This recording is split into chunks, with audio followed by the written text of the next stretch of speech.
We are in our summer series called God Stories, and today's an interesting day, as you'll see as we kind of get in it a little bit. It's a little bit of a different day, a little melancholy, a little sad, but also happy, and so we'll run the full gamut, I'm sure. And but as we introduce this whole thing, I want to talk about the pillar and the foundation in 1 Timothy chapter 3. 1 Timothy is a book that Paul was writing to his young protege, Timothy. And Timothy was the bishop or the pastor there at Ephesus. And so Paul is writing him some instructions about, here's some things you need to know. Here's some things that are going to help you out. Here's some ways you need to act. Here's some ways you need to act when you're worshiping. Here's how the elders need to be. Here's how the deacons need to be. Here's how the church needs to function. It's just a kind of an instruction manual for Timothy to look at. And when he gets to the very end, again, this is not doing the passage justice, just because it would be a lot more fun to kind of walk through that process and then come to chapter 3. And by the way, we're going to be back in Acts on September 10th. September 10th, we're back in Acts, so that'll be good. And how many of you are looking forward to the West Virginia hot dogs? I mean, be honest. Be honest. Man, I got so hungry looking at that. I got goosebumps.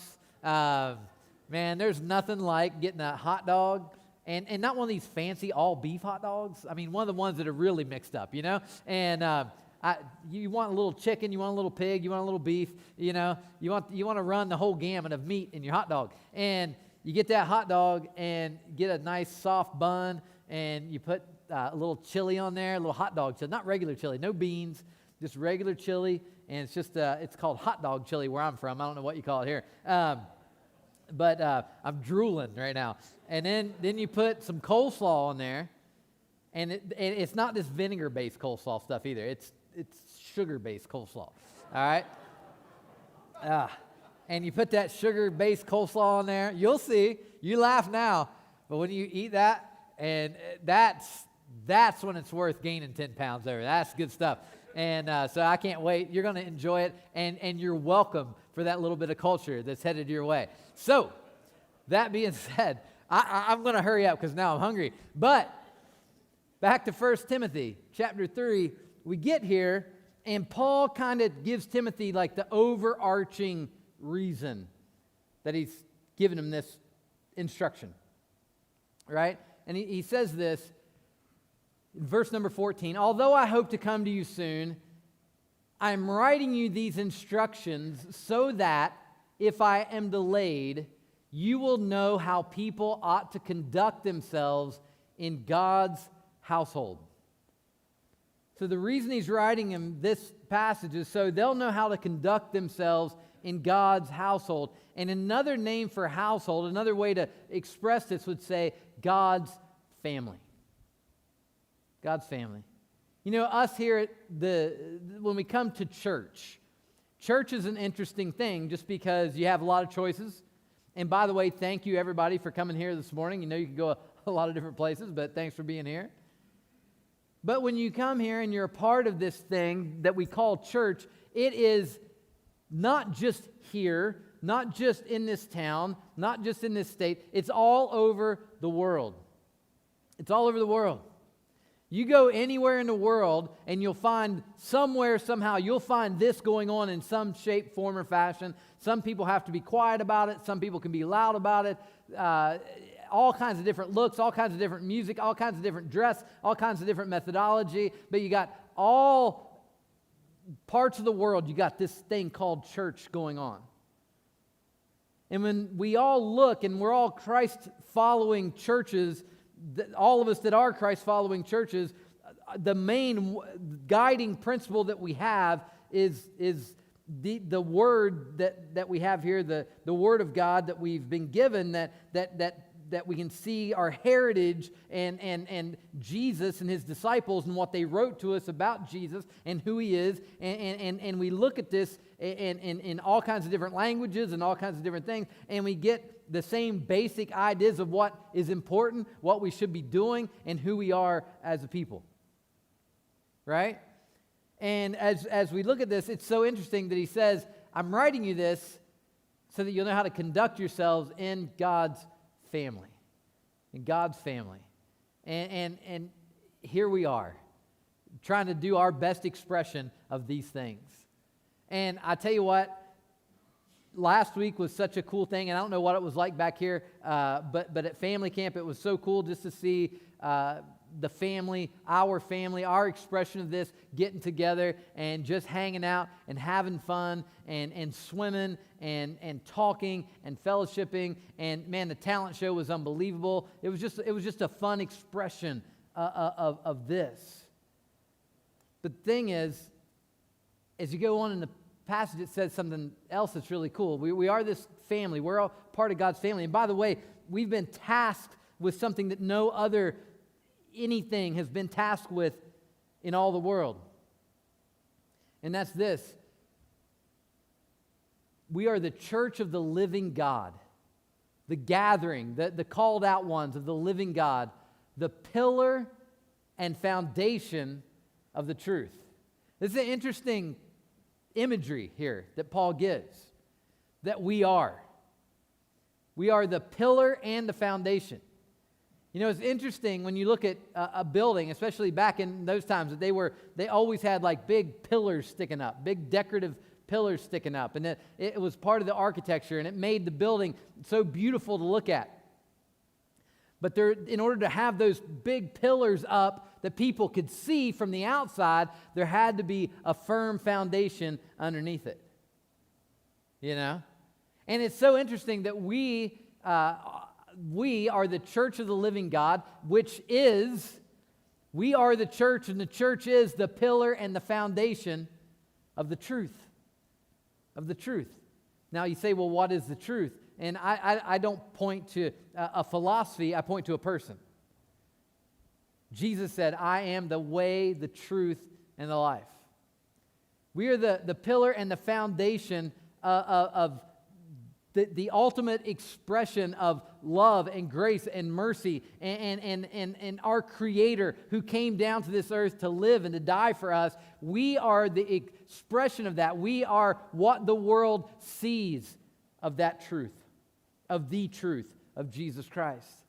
And it's also interesting that we have this foundation underneath us. So it's kind of two parts. The part that we're able to come in, those of us who know Jesus, are able to stand on the solid rock. We're able to stand on the firm foundation. That when life twists and turns us, it's like the parable of the house that was built on the rock and the house that was built on the sand. When the house that was built on the shifting sand, when the wind and the waves came, what happened? It fell down. But when the winds and the waves hit the one that was on the firm foundation, stood firm, stood true. And that's the beauty of who we are as the church. We come in and we help undergird and support each other on the truth of who Jesus is. And it helps us to stand firm. We have the Word. We have Him, His Spirit in us. We have each other. We have this place as our family here on earth where we do life together and we live out for each other and we help each other stand firm. But the thing is, if it was just a foundation, then no one else could see anything of it, right? You know, if you go to a building, you don't look at the building and go, man, that's amazing. I bet the foundation's awesome. That's not what you think, right? You may assume, I don't know, maybe some of you architects and people in here, maybe that's what you think. But I've been in some pretty big buildings. I got to go to the Empire State Building. And when I was in the Empire State Building, I never once thought about the foundation. You know, you see it from miles away, you know. But the thing is, I'll bet the architects and the engineers and all the people that work in that building are glad it's got a really firm foundation in it, you know? So we have this foundation, but it says something else about us. It says we're the pillar. The pillar. Or this Greek word is stylos. And I know I'm saying that wrong, and that's all right. They pronounced it wrong way back then. It's their fault. So, but it's what gives the building its oomph, its pizzazz. It's what people, when they walk in and they know nothing about the foundation, they know nothing about what it took to build it, they know nothing about what makes it happen. The pillar is what draws people to the building to begin with, and then they can learn about the stuff that makes the building once they get there. But there's got to be something that draws them in to see that, wow, there's something really cool there. And that's what we are too. As the people of God, we've been tasked with this idea of showing Jesus to the world. We stand on the firm foundation that is Jesus, and we know that, and we come in and we live on that. We thrive on that, but that's only part of it. The other part of it is we need to treat each other right and act in a way that shows the world how beautiful Jesus really is. That's the part that draws people's attention to what really matters, is the beauty of it. We want people, when they walk by and they see, and they're maybe they come by and they visit, or they see how we act as neighbors or at the job. Those are the times when we become the pillar. We become the thing that when we act in a certain way and we do certain things and we treat each other in certain ways and we're there for each other and we love each other and we put up with each other and we're kind to each other and we're kind to our neighbors and we don't act like everybody else. There's something different about us because of who Jesus is. That's what draws people in to see, hey, maybe there's something to this. And then when they come in, they can see how amazing the foundation and the truth is, and they can stand on it too. But it takes both things, and that's what we've been tasked with as the church. Is we understand the foundation. We understand that Jesus is the way, the truth, and the life. Other people don't see that, but they can see how people who know the way, the truth, and the life should treat each other, should treat their neighbors, should treat those outside of these four walls, right? And that draws people in, hopefully. Unfortunately, sometimes the pillars look like a big jail cell, and everybody's like, ooh, don't want any part of that. Or the pillars might look like really like a haunted house, you know? And they're like, no, I think I'll stay away from that. But the beautiful part is if we allow the Spirit to work through us and we treat each other with love and respect and kindness and we treat our neighbors that way, and when things go sideways, we don't act like everybody else. I don't know about you. I was raised in a way that was sort of revenge-based, vengeance-based. Anybody else? Like, yeah, I had a hand there. Thank you for being honest, right behind Steve. Steve, you can lay hands on him later. But not too hard because he'll probably hit you back. But that's what it was. If we played sports, the idea was if someone got you, okay, that's cool, but I'm getting you back. You know, if you got the worst thing in soccer, well, I don't know if it's the worst thing. The worst thing to me was when someone calfed you. Okay, calfing you is when someone kind of comes up behind you with their cleats and they just rake their cleats down the back of your calf. I don't like that, but it happens. It happens a lot. At least when I played, it happened. And someone calf you, you're like, all right, cool. But I'm going to have to calf you twice now because you calfed me once. You know, or whatever. If someone took you out in basketball, you're like, cool, I only average half a point a game and I get off the bench for 2 minutes, but I will get you. I'll put you in the boards. I'll do something, right? That's how everybody acts. That's the easiest thing in the world. Someone cuts you off, you cut them off back. Someone flips you off, you wouldn't do that.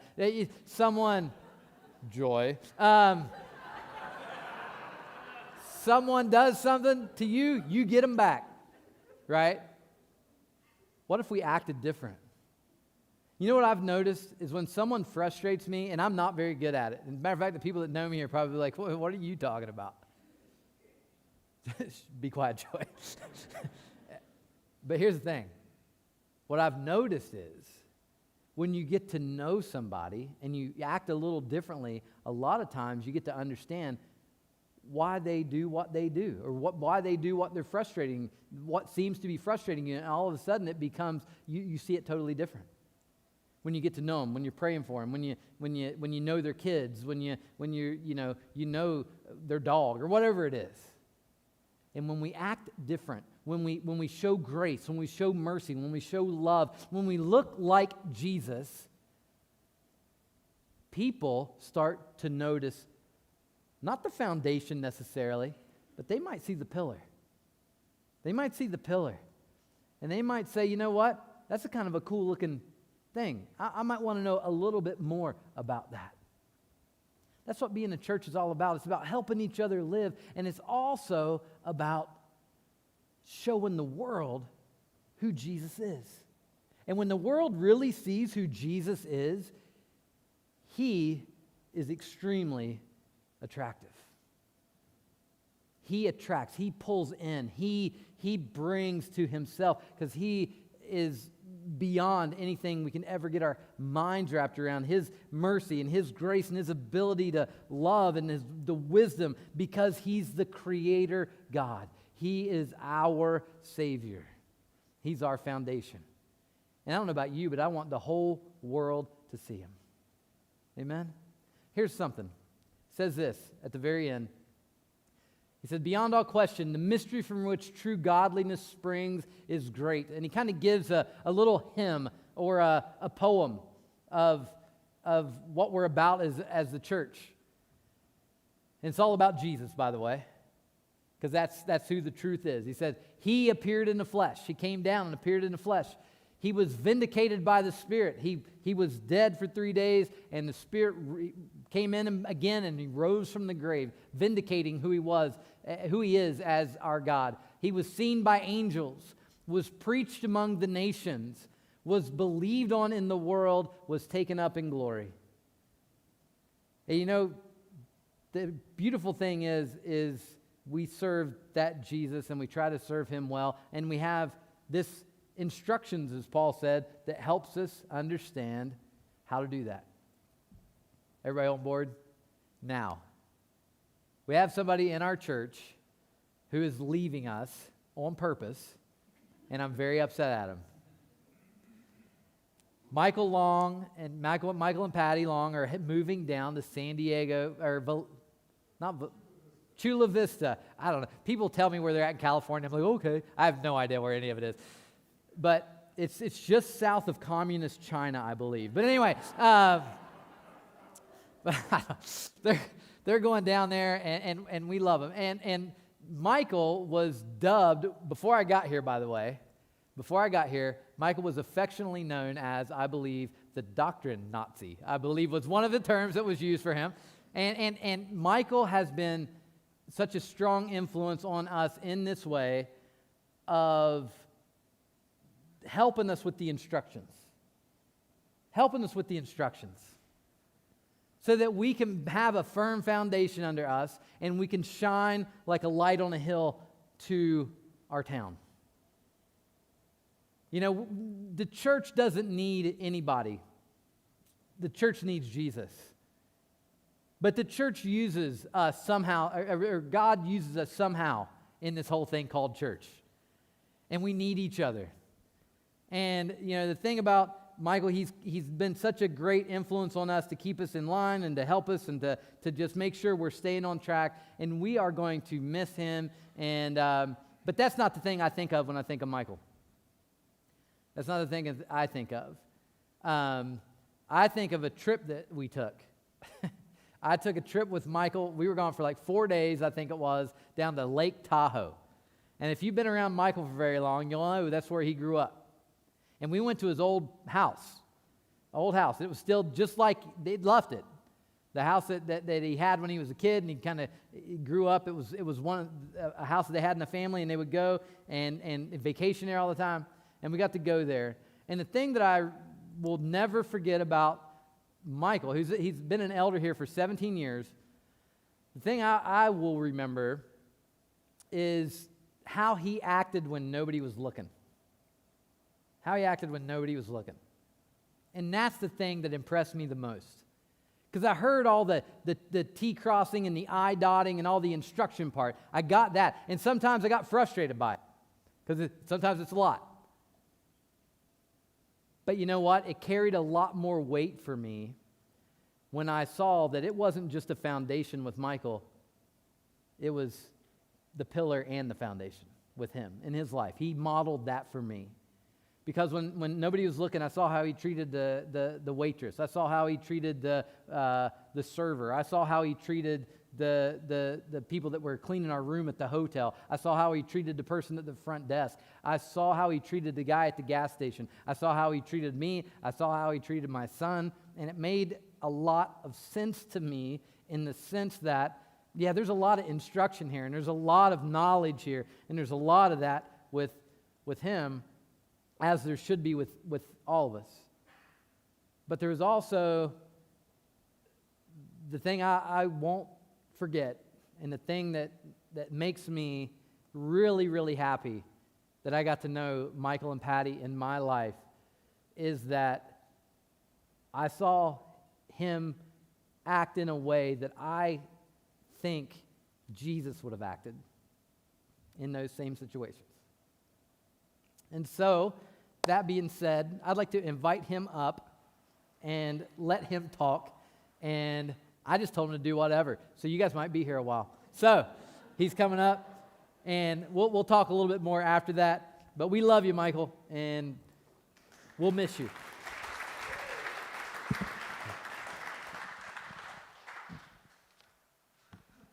Oh, stop it some more. No. I'm going to do something a little bit different. I've got a simple message. Some of you are not sure I could ever bring a simple message. Amen. I hear an amen. Or keep it short and sweet. But I'm going to put the cookies in the bottom shelf. Just one thing I want to tell you, but I want to get there first. So, first of all, this side of the church, and I'm going to include the church that meets up there in the balcony in this, that are closer to Jesus than the rest of us. God bless you all.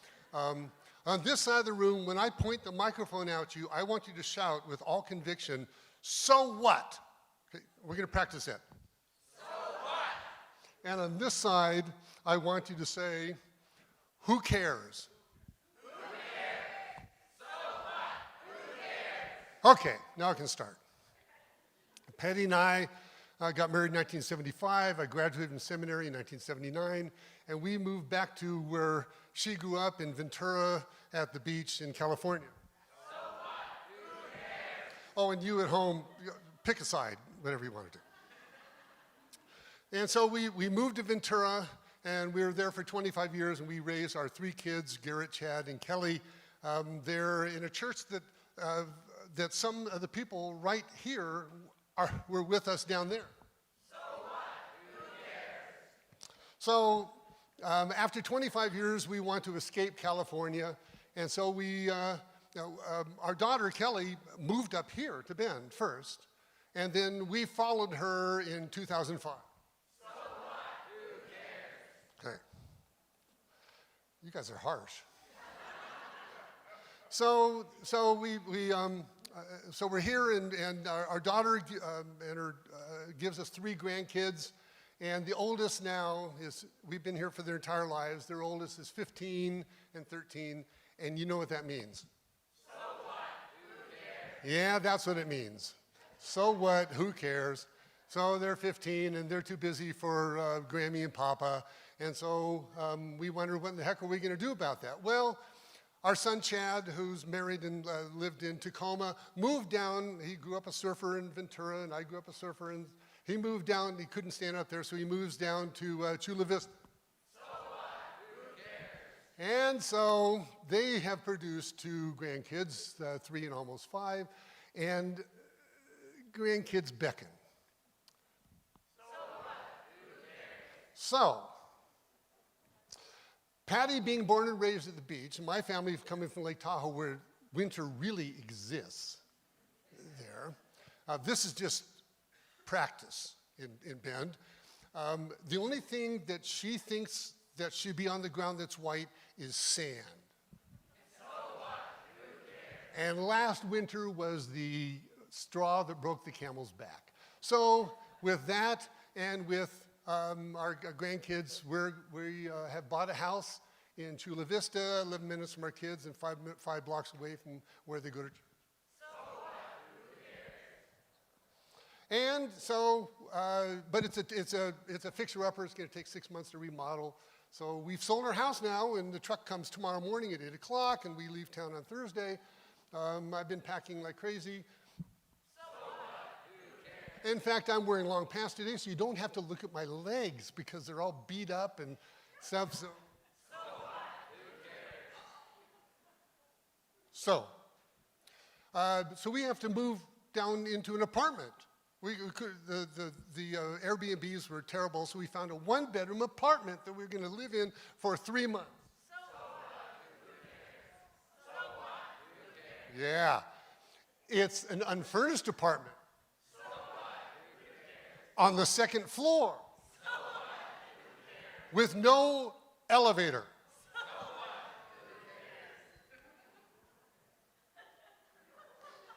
So I have to rent a truck to put stuff in for us to drive down and tow my car behind so we can live in this apartment for 3 little 1-bedroom apartment for 3 months.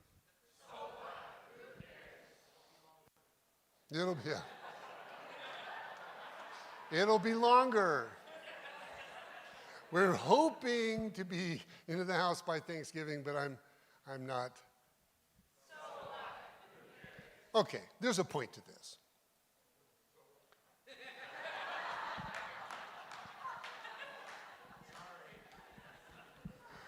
I love this church. Here's the point. A lot of churches are just like that. They're not at all what Trevor was just talking about. They're just like that. You mess up and you're out. But I've served in 52 years. I've been teaching. I've been serving in various churches, and nothing's like this.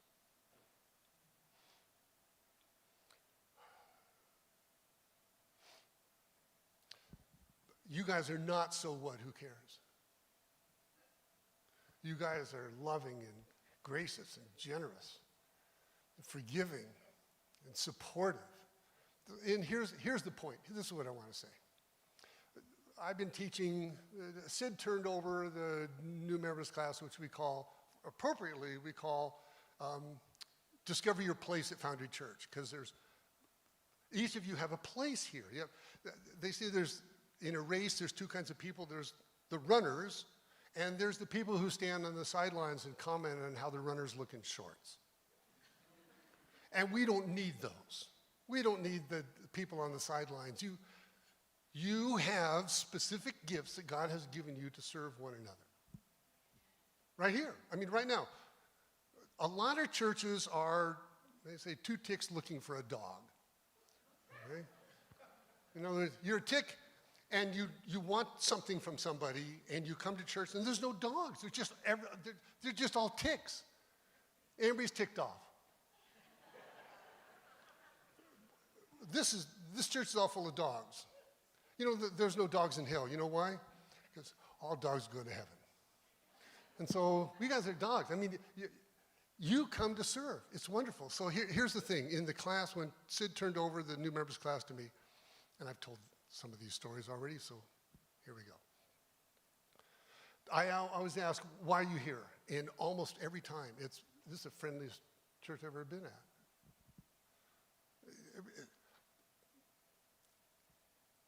This is what I want to say. It's relatively easy to be friendly. Friendly doesn't have a lot of commitment. Friendly is just decent human behavior, which is really hard for some people, but for the most part. Don't just be friendly. Be a friend. And what Trevor was talking about describes that. That's the description of a friend. Friends are inconvenient. As wonderful as friends are, it's inconvenient. I mean, you have to change your calendar. You can't do exactly what you want if you're going to be a friend. But the reward is out of this world. for having a friend. And men are not known to have many friends in general. And you guys are great examples of that for the most part. But if you're here and you're waiting for somebody to befriend you, let me give you permission to stop waiting. Don't wait for somebody to befriend you, because there's somebody else waiting for you to befriend them. So go for it. Somebody talked about 3 seconds of boldness. Take 3 seconds of boldness to walk across the room to talk to somebody. It doesn't matter what you talk about. It's just shared experiences. I don't care if you talk about the weather. It really doesn't matter what you talk about. It matters who you talk to and what you bring to the conversation. They're going to disappoint you. Anybody been disappointed by somebody else in this church? Come on, every hand. Right? Forgiveness is part of being a friend. Encouraging other people and receiving encouragement is part of being a friend. Go out of your way to bless somebody else's life. You have a story, and they have a story. Find out what it is. People's favorite subject is themselves. You'll never run out of things to say if you ask people questions about themselves. So that's it. That's it. I could do a big fancy. I didn't want to do that. I sang. Well, I tried to sing a song that a friend of mine wrote. Now I think about it. It was about 40 years ago that we used to play it together. I tried to do it made a fool of myself. I'm an easy crier, let's say. And thank you, Joy, for not putting that up on the video. A song called I Hope I've Been a Friend to You. And that's what I hope. I hope that in my 18 years here, that I've been a friend.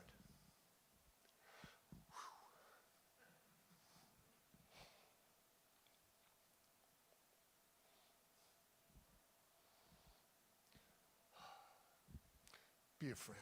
Thanks.